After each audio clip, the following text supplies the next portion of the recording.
Hello everyone, welcome to biotech sapiens. So आज एक question हम डिस्कस करेंगे which is related to your nucleosome.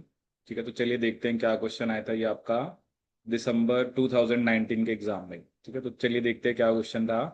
तो क्वेश्चन ये था कि जो न्यूक्लियोसोम है is the fundamental sub unit of chromatin in eukaryotes.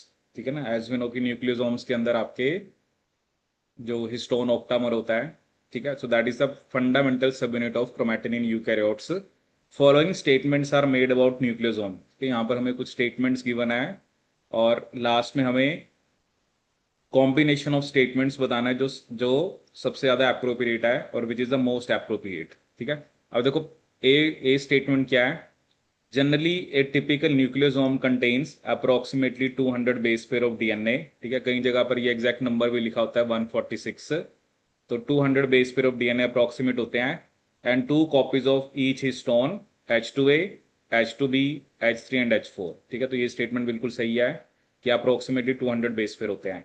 फिर बी स्टेटमेंट उसने दी कि 146 base pair length of DNA पर nucleosome core particle strictly maintained across the organism. ठीक है, मतलब इसका क्या मतलब है कि जितने भी न्यूक्लियोसोम्स होते हैं सभी के अंदर 146 बेस पेयर लेंथ होती है।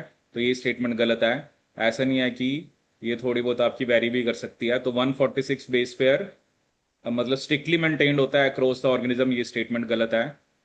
The histone octamers are not conserved during और after replication, however H3 two H4 two tetramers are. ठीक है, एक्चुअली क्या होता है ना, जब हिस्टोन ऑक्टामर के अंदर, ठीक है, जैसे मान लो अगर ऑक्टामर के अंदर अगर बेसिकली कुछ डाइमर रिमूव हो रहे हैं, क्योंकि H3 H4 तो टेट्रामर बनाता है।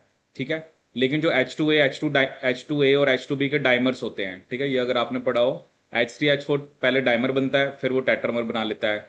उस टेट्रामर के साथ H2 H2B के डाइमर्स लगते हैं। ठीक है, तो जब न्यूक्लियोसोम की डिसअसेंबली वगैरह होती है तो उस टाइम पे H2A और H2B रिमूव होते हैं।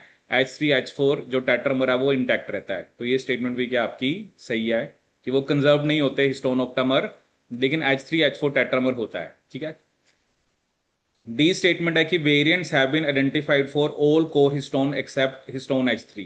ठीक है ना, ऐसा नहीं है, और भी हिस्टोन के हमें वेरिएंट्स देखने को मिलते हैं।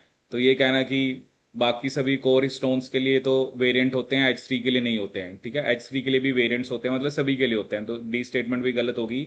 ठीक है, फिर वो कह रहा है कि while wrapping around the core histone the structure of DNA is altered at the middle of the nucleosome core particle and exhibit increased number of base pair per turn। ठीक है, ये स्टेटमेंट भी सही है कि जब डीएनए रैप करता है कोर हिस्टोन के अराउंड, तो वो कह रहा है कि जो स्ट्रक्चर ऑफ डीएनए वो ऑल्टर होता है middle of the nucleosome core particle और exhibit increase number of base pair per turn. ठीक है, तो इसमें मतलब बी गलत है और डी गलत है।